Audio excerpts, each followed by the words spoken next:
नमस्कार, आप देख रहे हैं आज तक। आपके साथ मैं हूं सईद अंसारी। देसी टूल किट, विदेशी साजिश। क्लाइमेट एक्टिविस्ट दिशा रवि से पूछताछ और अपनी छानबीन के आधार पर दिल्ली पुलिस इसी परिणाम पर पहुंची। दिल्ली पुलिस के अनुसार दिशा, निकिता और शांतनु कनाडा में बैठे खालिस्तानी आकाओं के इशारे पर काम करते थे। वहीं किसान आंदोलन के बहाने पाकिस्तानी खुफिया एजेंसी आईएसआई नफरत और हिंसा भड़काने की साजिश में लगी हुई थी और ये लोग उसमें शामिल थे।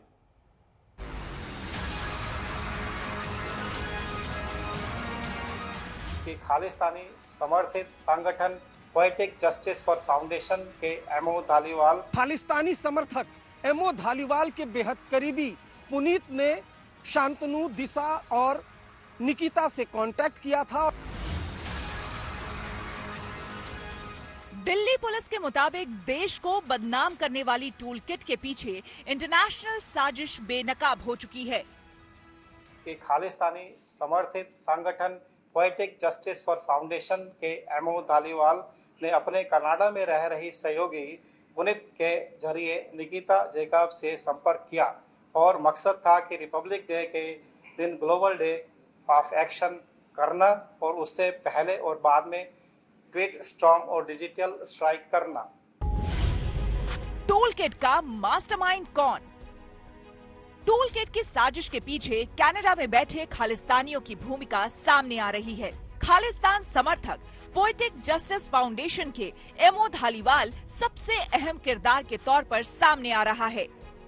पुलिस सूत्रों के मुताबिक दिसंबर 2020 में ही खालिस्तानी समर्थक एमओ धालीवाल के बेहद करीबी पुनीत ने शांतनु, दिशा और निकिता से कांटेक्ट किया था और दिसंबर 2020 से ही उस टूल किट को लेकर लंबी साजिश चल रही थी, लंबी प्लानिंग चल रही थी। टूल किट को कैसे क्रिएट करना है इसको लेकर।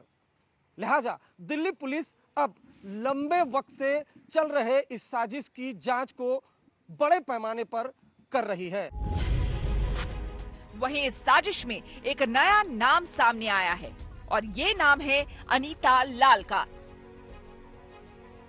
दिल्ली पुलिस सूत्रों की माने तो कनाडा की रहने वाली अनीता खालिस्तानी समर्थक एमओ धालीवाल की करीबी है और टूल किट तैयार करने में उसने अहम भूमिका निभाई थी। अनीता लाल खालिस्तान समर्थक वर्ल्ड सिख ऑर्गेनाइजेशन की को फाउंडर भी है। 11 जनवरी को जूम मीटिंग हुई थी, उसमें अनीता लाल भी शामिल थी। अनीता लाल कनेडियन मूल की महिला है। एमओ धालीवाल खालिस्तानी समर्थक की बेहद करीबी मानी जाती है। साथ ही साथ पोएटिक जस्टिस फाउंडेशन की को फाउंडर मेंबर भी हैं। दिल्ली पुलिस सूत्रों के मुताबिक 11 जनवरी को जो जूम मीटिंग हुई थी उसमें अनीता लाल भी शामिल है। साथ ही साथ टूल किट को जो क्रिएट किया गया था उसकी one of the mastermind Anita Lal भी हैं।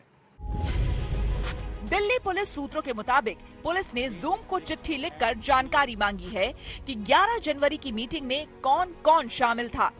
कल इस केस में एक अमेरिकी नागरिक पीटर फेडरिक का नाम आया था।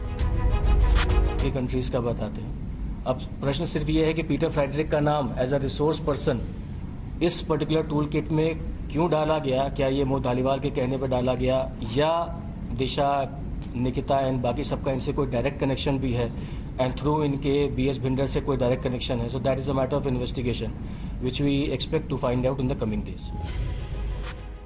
पीटर फेडरिक खालिस्तान का समर्थक था और टूल किट में उनका नाम संसाधन जुटाने वाले के तौर पर लिखा था। पीटर 2006 से भजन सिंह भिंडर के संपर्क में था जो खालिस्तान समर्थक है। पुलिस ने बताया कि 80 के दशक में अशांति के दौरान भजन सिंह भिंडर उर्फ इकबाल चौधरी का नाम सामने आया था। पुलिस के मुताबिक पीटर इसी के साथ काम करता था। पुलिस के मुताबिक पीटर अभी भारत के खिलाफ प्रोपेगेंडा वॉर चला रहा है। दिल्ली पुलिस सूत्रों की माने तो टूल किट तैयार करने में कनाडा में बैठे खालिस्तानियों का हाथ है। उसके मुताबिक 11 जनवरी को जूम पर मीटिंग हुई थी। मीटिंग में दिशा, निकिता, शांतनु और खालिस्तान समर्थक पोएटिक जस्टिस फाउंडेशन का एमओ धालीवाल भी शामिल था। धालीवाल कनाडा में रहने वाली महिला पुनीत के जरिए इनके संपर्क में आया था। जूम मीटिंग में किसान आंदोलन पर ग्लोबल डे ऑफ एक्शन तय किया गया था। इसके तहत जो बातें तय हुई थी उसी के मुताबिक निकिता, शांतनु और दिशा ने टूल किट का ड्राफ्ट तैयार किया। उस टूल किट को दिशा रवि ने ग्रेटा थनबर्ग को टेलीग्राम पर भेजा था। पुलिस के मुताबिक खालिस्तानी ताकतों का मकसद भारत में किसानों को भड़काना और दुनिया में भारत को बदनाम करना था। मकसद ये था कि टूल किट को इतना प्रोपेगेट किया जाए वर्ल्ड वाइड के जो हमारी एम्बेसीज बाहर इंडिया से एम्बेसीज जो बाहर है उनके खिलाफ भी प्रदर्शन हो और जो इंडिया का जो इमेज है उसको टार्निश किया जाए। और इसलिए जो भी बड़े जैसे इनकी फॉलोइंग ज्यादा है उनको इसमें रोप इन किया गया। दिल्ली पुलिस सूत्रों के मुताबिक निकिता, दिशा और शांतनु खालिस्तान समर्थक पोएटिक जस्टिस फाउंडेशन से दिसंबर 2020 के पहले हफ्ते से ही जुड़े थे। दूसरी तरफ दिशा इससे इनकार कर रही है, लेकिन दिल्ली पुलिस सूत्रों के मुताबिक दिशा ने किसान आंदोलन से जुड़ी गतिविधियों में तालमेल के लिए 6 दिसंबर को व्हाट्सएप ग्रुप बनाया था। इस ग्रुप को इंटरनेशनल फार्मर्स स्ट्राइक नाम दिया गया था। इसके 10 से ज्यादा सदस्य थे। दिशा ने इस ग्रुप को अपने फोन से डिलीट कर दिया था। दिल्ली पुलिस ने व्हाट्सएप से जानकारी मांगी है कि इस ग्रुप से कौन कौन से लोग जुड़े थे। दिल्ली पुलिस कमिश्नर ने साफ कर दिया है कि आरोपी 22 साल का हो या फिर 50 साल का, उसके खिलाफ कानून के तहत कार्रवाई की जाएगी, जैसा कि दिशा रवि के मामले में दिल्ली पुलिस ने किया है। दिल्ली पुलिस ने जूम को एक चिट्ठी लिखी है और उनसे पूछा है कि मोह धालीवाल और दिशा के अलावा कौन कौन चेहरे थे जो जूम मीटिंग में शामिल थे। उनकी पूरी लिस्ट दिल्ली पुलिस ने जूम से मांगी है। इसके अलावा दिल्ली पुलिस ने यह भी साफ किया है कि जो एफआईआर अज्ञात लोगों के खिलाफ थी उसमें अब लोगों को नामजद करना शुरू किया है, जिसमें दिशा, निकिता और शांतनु का नाम शामिल है। दिल्ली पुलिस सूत्रों की माने तो पुलिस अब टूल किट मामले में किसान नेताओं की भूमिका की भी जांच करेगी। दिल्ली में अरविंद ओझा के साथ आज तक ब्यूरो। हमारे देश से बाहर विदेशों में बैठे साजिशकर्ताओं के चेहरे अब बेनकाब हो चुके हैं। वहीं हमारे देश में उनके इशारों पर काम करने वाले 3 चेहरों पर सबसे ज्यादा चर्चा हो रही है और ये भी बेनकाब हो चुके हैं। निकिता, शांतनु पुलिस की पकड़ से दूर हैं। दिशा पुलिस की गिरफ्त में है। दिशा से पूछताछ में कई सारे अहम खुलासे हो चुके हैं।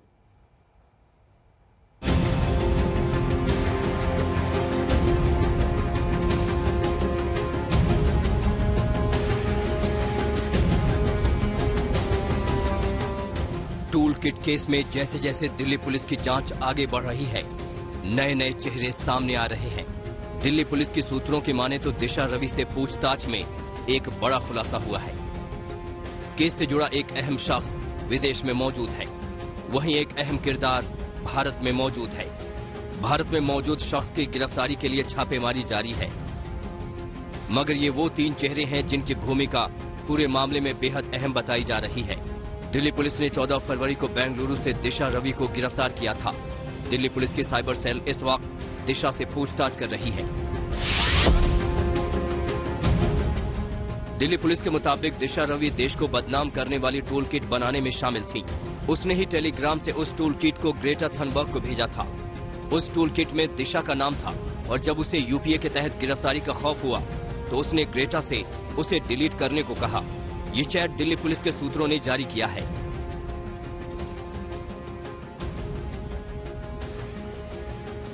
दूसरा डॉक्यूमेंट जल्द तैयार करो, नहीं तो मुझे कई धमकियां मिलेंगी। ये बेकाबू होता जा रहा है। मैं अभी तुम्हें भेज रही हूँ। क्या तुम अभी ट्वीट रोक सकती हो? मुझे अपने वकीलों से बात करनी है। माफ करना, लेकिन उसमें हमारे नाम है और हमारे खिलाफ यूएपीए लग सकता है। मुझे कुछ तो लिखना होगा।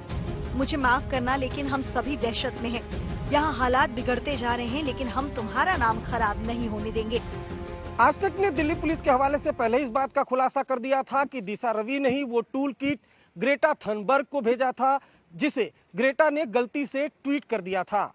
आज तक के पास दिशा रवि और ग्रेटा का व्हाट्सएप चैट भी मौजूद है, जिसमें टूल किट के लीक होने के बाद दिशा बेहद घबराई हुई हैं। दिशा ग्रेटा से कहती हुई दिखाई दे रही हैं कि अब हम पर यूएपीए का केस लग सकता है, इसलिए ग्रेटा तुम वो ट्वीट डिलीट कर दो। इसके अलावा बातचीत में दिशा बेहद घबराई हुई हैं। वो लगातार ग्रेटा को समझाती बुझाती नजर आ रही हैं। साथ ही ये भी कह रही हैं कि तुम मत घबराओ, मैं अपने वकील से बात करती हूं। 4 फरवरी को दिल्ली पुलिस के संज्ञान में वो गूगल डॉक्यूमेंट आई जिसे टूल किट नाम दिया गया था और उसने केस दर्ज कर छानबीन शुरू कर दी। सबसे पहले दिल्ली पुलिस को निकिता जैकब के बारे में जानकारी मिली। पुलिस को पता चला कि निकिता टूल किट को एडिट करने वालों में शामिल है।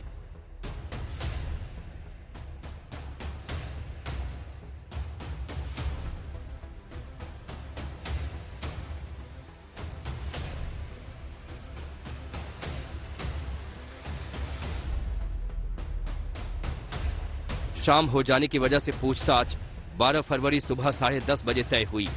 निकिता ने दस्तावेज पर दस्तखत भी किए, लेकिन 12 तारीख को जब पुलिस पहुंची तो निकिता घर पर नहीं मिली।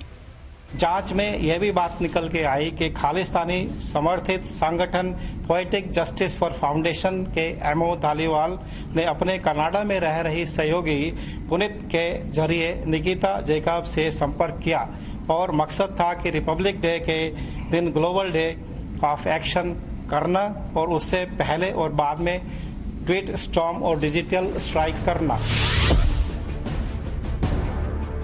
टूल किट केस में तीसरा अहम चेहरा शांतनु मुलुक का है। महाराष्ट्र के बीड का रहने वाला शांतनु किसानों के आंदोलन से जुड़ा था। दिल्ली पुलिस सूत्रों के मुताबिक शांतनु 20 जनवरी से 27 जनवरी तक टिकरी बॉर्डर पर मौजूद था। शांतनु की तलाश में दिल्ली पुलिस ने महाराष्ट्र के बीड जाकर उनके घर पर छापेमारी की, लेकिन शांतनु का पता नहीं चला। पुलिस ने उसके परिवार वालों से भी पूछताछ की है। टूल किट को बनाने वाले किरदारों में से एक किरदार शांतनु को लेकर बहुत बड़ा खुलासा हुआ है। दिल्ली पुलिस सूत्रों के मुताबिक 20 जनवरी से 27 जनवरी तक शांतनु दिल्ली के टिकरी बॉर्डर पर एक्टिव था। हालांकि वो वहां क्या कर रहा था, क्या वो किसी साजिश के साथ वहां मौजूद था, इस बारे में अभी तक खुलासा नहीं हो पाया है। शांतनु दिल्ली पुलिस की गिरफ्तारी से बचने के लिए लगातार फरार चल रहा है। शांतनु के ठिकानों पर दिल्ली पुलिस ने छापेमारी की, उसके घर से इलेक्ट्रॉनिक डिवाइस को भी सीज किया है। दिल्ली पुलिस ने शांतनु के खिलाफ नॉन बेलेबल वारंट भी जारी किया है, लेकिन यह खुलासा कि वो लगातार टिकरी बॉर्डर पर मौजूद था, इसको लेकर दिल्ली पुलिस नए सिरे से जांच में जुट गई है। शांतनु बीड के चाणक्यपुरी इलाके में रहता है। टूल किट को तैयार करने में निकिता की तरह उसने भी दिशा की मदद की थी। शांतनु पेशे से मैकेनिकल इंजीनियर है। उसने अमेरिका से MSc की पढ़ाई की थी। पर्यावरण के क्षेत्र में पिछले काफी समय से वो सक्रिय रहा है। टूल किट मामला सामने आने के बाद बीड में भी शांतनु के खिलाफ केस दर्ज किया गया है। शांतनु की घेराबंदी निकिता के घर से बरामद सबूतों के आधार पर हो रही है। शांतनु की तलाश में पुलिस की अलग अलग टीमें बीड के अलावा बेंगलुरु में भी छापेमारी कर रही है। मुंबई से साहिल जोशी और विद्या के साथ अरविंद ओझा, दिल्ली आज तक। तो इस तरह से देसी टूल किट से विदेशी साजिश का दिल्ली पुलिस ने पर्दाफाश किया है और दिशा से पूछताछ में और कई सारे खुलासे होने अभी बाकी। देखते रहिए आज तक।